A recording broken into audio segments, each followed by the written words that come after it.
Ndabaramukije kaze mu kiganiro cy'ijambo ry'Imana kuri Agos TV bikumwe na Pierre Claver Niyunge ko mwene so abashikiriza ico kiganiro. Uyu munsi turavugana ku vyerekeye ikiganiro gifise ijambo ry'umutwe rivuga ngo kugira Kristo intumbero. Ariko twikoze ku mukozi w'Imana mumenyereye cyane ngo adufashe no munsi gusubira kudusigurira iryo jambo kugira Kristo intumbero. Uyu munsi mutega amatwi kandi mumukurikirane muraza kuhungukira vyinshi. Kaze Pasteur Fidel. Haleluya. Ndabaramukije cyane inshuti bakunze mukurikira Agos TV. Ndanezerewe cyane kuri aka karyo keza ndose kugira ngo dusobe gusangira ijambo ry'Imana, kandi ndashimiye mwene data Pierre Claver asanzwe ashikiriza iki kiganiro cy'ijambo ry'Imana ku butumire bwiza duhaye. Ndanashimiye Agos TV kuko itwugurura imiryango misi yose ngo dutange ijambo ry'Imana. Ku mazina ni Pasteur Fidel Ndizeye, nkuko umpaye mwanya bivuze, nagomba tuganire kuri iri jambo yagiye kuvuga icyo kugira Kristo intumbero. Nukuvuga ngo nugufata tugatumbereza intumbero zacu zo kubaho zacu zikubakira kuri Kristo. Haleluya. Reka twisimbikize ijambo ry'Imana riri mu Bikorinto ba kabiri igice cya kabiri. Paulo yandikiye Abikorinto igice cya 5, turahera ku murongo wa 12. Avuga ngo ntitwongera kwishimagiza kuri mwebwe, ariko tubaha inyanduruko y'ingene mwo kwirata ku bwacu, kugira ngo mubone ivyo mwo kwishimira mwo kwishura abirata ivyo ku rukoba bitari ivyo mu mutima. Namba dusaze ivy'Imana, namba dufise ubwenge ni mwebwe dukorera, kuko urukundo rwa Kristo rutugobera kandi cyo tuzi tudakekeranya nuko umwe yapfiriye bose. Nuko umwe yapfiriye bose, nuko rero bose barapfuye, kandi cyatumye apfira bose kwari kugira ngo abariho babeho batakinezereza, ariko babeho banezereza ababapfiriye akabazukira. Haleluya. Ni jambo dusomye nibaza ko shaka kudufasha gutahura intumbero y'ubuzima bwacu, ahanini ubuzima ru Kristo cyangwa kwizera Kristo n'umuhamagaro uhabwa umuntu wese ariho muzima. Haleluya. Umuntu wese ahamagarirwa muri Kristo Yesu, ahamagarirwa kwizera kuba mu bucuti n'Imana biciye mu kwizera Kristo Yesu. Ivyo rero Kristo kugira ngo abidushikaneko yabanje kuturira ikiguzi yarishe, ni ikiguzi cyo kudupfira ku musaraba. Paulo acavuga rero ngo icyatumye apfa, icyo tuzi ni kumwe yarapfuye ariko kugira ngo acungure bose. Yarabisiguriye Abaroma mu gice 5 aravuga ngo icyaha mwisi cyazanye n'umuntu umwe ari we Adamu, no kugororoka kwashaka kuza kuciye ku muntu umwe niwe Kristo Yesu, ariko Yesu yabanje kuri ikiguzi aradupfira. Haleluya. Iyi niyo nzira y'agakiza. Nivyo umuntu agomba gutahura yuko Kristo yaradupfiriye adukura ko muvumo w'icyaha kitavuye kuri twebwe cyavuye kuri Adamu. Ni kuvuga ngo ni vyiza cyane kandi n'urufatiro rukomeye cyane ku muntu wese yizera Kristo, akizera ico gikorwa yakoze hanyuma akamu bucuti n'Imana.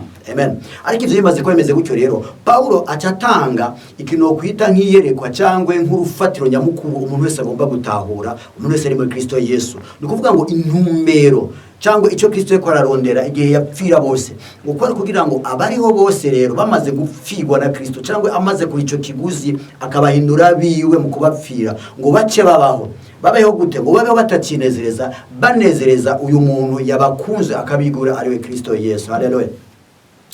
Paulo rero yari yatahuye ibi bintu, nico gituma aya majambo nubwo yavuze yatanguye yerekana neza ingene abayeho. Aravuga ngo niba dusaze reka dusari ivy'Imana, nimba twirata reka twirate, niba dufise ubwenge reka twirate tubakorere. Haleluya. Ivyo byose ko bivuga bigaragara ngo ukubaho kwiwe cyangwa ingene yarisemo kubaho rimwe na rimwe hari gihe bitatahurwa n'abantu. Kubera iki? Kuko intumbero y'ubuzima bwiwe yari yamaze gufata ubundi murongo. Wewe yarabayeho kugira ngo aheshe cyubahiro Kristo Yesu. Yari yarabitahuye. Acavuga ngo igituma abantu bashaka kumbona nk'umusazi cyangwa igituma abantu bashaka kumbona mu nzira kanaka ibintu batamenyereye, ngo nuko namaze gucungurwa, nuko naguzwe na Kristo Yesu. Mu yandi majambo ivyo ndiko ndakora byose ndiko ndabikora kubw'Imana, ndiko ndabikora kugira ngo mfashe abantu b'Imana. Yari yaramaze gutumbereza ubuzima bwiwe. Acatubwira rero iribanga ngo icyatumye Kristo adupfira cyangwa icyatumye ducungura, icyatumye gituma turi mu gakiza, ngo nukugira ngo tubeho tutakinezeza ariko tunezereza wadukunze akatwigura. Haleluya. Ikintu gikomeye cyane ariko kandi ikintu cy'umugisha. Amen. Ikintu ngomba kuvuga ni kubijanye no kunezereza Kristo. rimwe na rimwe iyo tuvuze aya majambo hari igihe tuyatahura mu buryo busanzwe bumenyerewe. Kunezereza Kristo uwomenga ni ibikorwa kanaka umuntu akora akamunezereza, ivyo urashaka kuba rugezo rumwe. Kunezereza Kristo uwomenga ni kudakora ibintu vyitwa ko ari ivyaha, ivyo navyo kumbure n'amahoro n'urugezo kanaka. Ariko ikintu ngaha Paulo yeko aravuga intumbero nyamukuru y'igikorwa cyose cyangwa source motivation intumbero, kuko urabona harageze ahantu yitwa ko abantu bavuga ko asara cyangwa afise ubusazi kanaka, mugaca avuga ati niyo bwoba bwitwa ubusazi mugabo intumbero y'ivyo vyitwa ubusazi ari kugira ngo mpishure Kristo, ari kugira ngo menyekanishe Kristo, nta ngorane ku vy'ukuri ivyo ndiko ndakora ni vyiza. Paulo reka ndabasomera ikindi gice gitangaje cyane cyangwa kiguhishurira kikwereka neza yuko ubuzima bwiwe yarahisemo kubaho anezereza Kristo gusa. N'amajambo ari mu vyakozwe n'intumwa igice ca 21. Reka duhere ngaha ku murongo wa 13 avuga ngo maze Paulo aratubuza ati mukora ibiki kurira mundandura umutima, siniteguye kuboherwa gusa i Yerusalemu ariko no gupfirayo kubw'izina ry'umwami Yesu, ariko no gupfirayo kubw'izina ry'umwami Yesu. Yanse kubicungurako turihorera tutivyo umwami agomba nibibeho. Aha yari mu gikorwa cy'ubutumwa bwiza, hanyuma ariko ararengana aciye ahantu ngo aca kuri bene data ku bandi basanzwe basangiye ukwizera bafashanya mu gikorwa cy'Imana, ngo acaguruka bavugishwa baramubwira bati mu bisanzwe Paulo we ugiye Yerusalemu, yakoragiye Yerusalemu, ugiye Yerusalemu uzokubitwa, uzobabazwa, uzogirirwa nabi cyane. Baca bamuha ubuhanuzi, bamuha profesi, kandi ubuhanuzi bamuhaye ku by'ukuri aba bavugishwa baravugishwa bukuri byari vyo. Haleluya. Niko ari kumubesha. Nawe n'Imana yari yarimubwiye usomye mu gice ca 20 yaravuze yuko Imana yari yarimubwiye yuko azogenda akababazwa no gupfa gashaka gupfa. Haleluya. Mugabo acavuga amajambo akomeye cyane atangaje, avuga ngo nubwo ivyo muriko muravuga ari byo, nubwo hariho ingoyi zindindiriye, nubwo nzokubitirwayo, nubwo nzobabarizwayo, reka kundandura umutima. Haleluya. Reka kundandura umutima, reka kuntera ubwoba, kuko siniteguye kubabara gusa kubw'intumbero ya Kristo, kubw'intumbero z'umwami no gupfa ndavyiteguriye. Haleluya.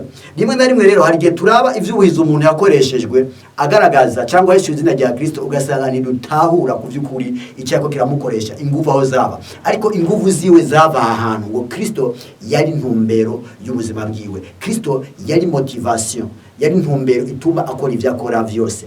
Nibizera neza yuko Imana igomba kubona ishengero cyangwa abizera Yesu bahagarara aha hantu. Nizera ko Imana igomba kubona abantu bakijijwe bahagaze aha hantu, aho ku vy'ukuri batahura yuko icatumye Kristo apfa ari kugira ngo babeho atari bo bakiriho. Haleluya. Ariko banezereza umuntu yabapfiriye akabakunda akabigura.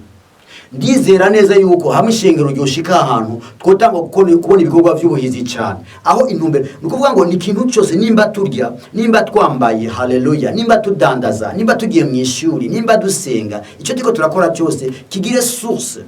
Abisigura ngo rero igikorwa turiko turakiraba ubwacu biragoye ko twocita ko kiko kiranezereza Kristo cyangwa kitako kiranezereza Kristo, kuko hari ibikorwa vyiza, hari inyifato nziza usanga abavye baratwigishije aho n'amahoro cyangwa usanga zemewe muri societe kanaka, ariko waraba motivation cyangwa ikiri nyuma yavyo ugasanga ku vy'ukuri ntivyubatse kukunezereza uwadukunza akatwigura.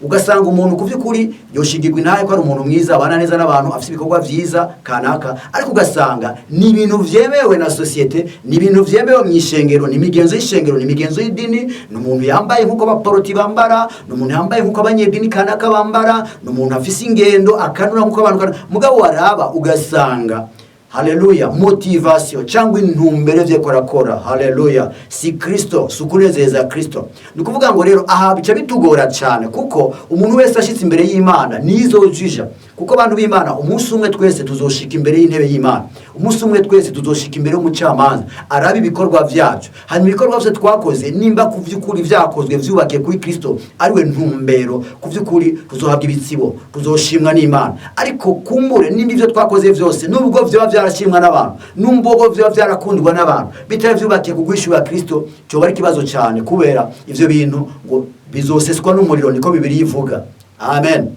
nagomba rero tuve mu bintu byo kuvuga ngo iki ni cyiza cyangwa ni kibi, iki kiremerwa cyangwa ni cyemerwa. Turabe neza mu mutima wacu ibintu byose, imigambi dufise. Rimwe na rimwe hari abantu usanga igikorwa agomba gukora cyangwa ahantu hagomba kujya cyangwa umugambi kanaka agomba gukora bigora kumenya ubugombe bw'Imana. Murakavuga ati ndiko ndasenga na ahantu abantu, ariko novuga ngo urufatiro rwiza rwa discernement cyangwa inzira nziza yo kumenya icyo Imana igomba n'Imana igomba ko ni iki kintu, nuguhishurirwa intumbero nyamukuru icyatumye upfirwa ukabambirwa, icyatumye Yesu agupfira akakubambira, nukugira ngo ntubeho ukinezereza, ubeho unezereza Kristo. Umutima wawe umaze kubakira ahantu, negata kubwira ngo discernement izokoroha cyane, kumenya ko urya muhungu ariko arakurondera cyangwa urya mukobwa mugomba kubaka ari Imana imushaka bizokoroha, kumenya ko muri iryo shengero urimo ukwiye kuhaguma cyangwa ukwiye kutaguma bizokorohera, kumenya ko muri karya kazi ukwiye kuhaguma cyangwa ukwiye kutaguma bizokorohera, kumenya ko ubugenzi kanaka ukwiye kubanda cyangwa ukwiye kubahagarika bizokorohera, kumenya ko business kanaka ukwiye kuyigumamo cyangwa kuyagarika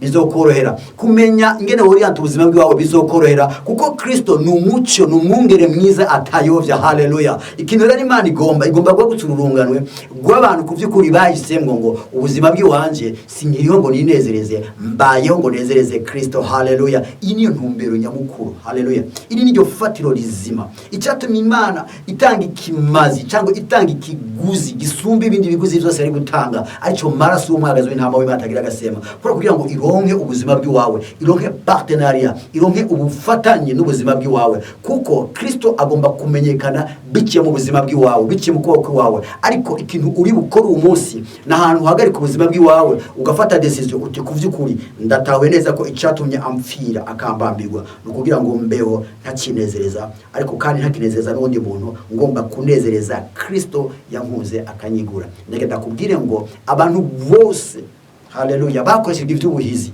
ubarabe bose bari abantu bahisemwe guheba ikindi kintu cyose baganga amaso Kristo Yesu. Haleluya. Abantu bose Imana yashaka gukoresha iby'ubuhizi bari abantu bahisemo gukura ikindi kintu cyose bakubaka kuri Kristo. Haleluya. Bari abantu wandikiye Abaheburayo igice cya 12 yaravuze ngo nuko rero ko dukikijwe n'igifungu cy'ivyabona kingana gutyo ngo natwe twiyambure ibituremera byose n'icyaha gikunda kutwizinga ngo duhanga amaso kuri Kristo Yesu, kuko niwe ntumbero, haleluya, y'ukwizera, niwe ntumbero yacu, niwe ntango, niwe ngomba ko kwizera kwacu, kandi we yagusozereye. Ubuzima bw'umukristo bufise insiguro iyo hamaze kuba yidesizo. Birashoboka ko umuntu aba mwishengero, birashoboka ko umuntu yitwa ko yakijijwe, birashoboka ko umuntu yitwa ari umwana w'Imana, ariko ugasanga ku by'ukuri ubuzima bwiwe ntarafata idesizo. Iyi desizo iranyuranye no kuba warakijijwe no kuvuga gusengera mu ishingiro kanaka.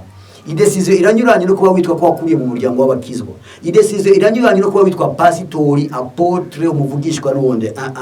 Urashobora kubaho uri apotre, uri pastori, umuvugishwa, ariko ubuzima bwiwawe ku by'ukuri ukaba utarafata intumbero yo kubaho utakinezeza unezeza Kristo. Ivyo amatitira amadini cyangwa kuba mu idini kanaka ivyo ni kindi kintu. Haleluya. Kandi Imana ishimwe ko ariko barafasha ishengero muri iyo nzira. Ariko nagenda kubwire ngo Imana ikarondera aba bantu babahizi ntiriko yaraba amashuri yabo, nubwo amashuri ari meza, nubwo ata amafaranga bo bafise, ariko iyi decision umuntu akabayifashe, nagenda kubwira ngo ubuzima bwiwe, haleluya, bwo ubuzima bushingira ntaho ubwami bw'Imana, kandi Kristo yogaragara, Imana, haleluya, yogaragaza ubwami bwayo yo gukoresha ivy'ubuhizi bivaye kuri decision uyifashe. Ndagenda gutera intege rero ngo wiyumvire, wicare, urabe intumbero ubuzima bwawe, uhagarare neza mu bucuti n'umwami, maze uhitemo kubaho utakinezereza ariko unezereza uwagupfiriye akakwigura mu rukundo rwiwe rwinshi cyane, kuko niyo ntumbero ko yararondera kugira ngo ntubukibaho ubuzima bwawe, ariko ubuzima ubaho ubuzima bwa Kristo kandi umuhesha icyubahiro. Imana iguhezagire cyane, nize ko wafashijwe n'inyigisho, kandi ko inyuma y'inyigisho ugiye gufata ama decision akomeye cyane kubijanye no kunezereza umwami no kubigikoresho ciwe kugira ngo agaragaze ubwami bwiwe. Imana iguhezagire cyane, urumugisha.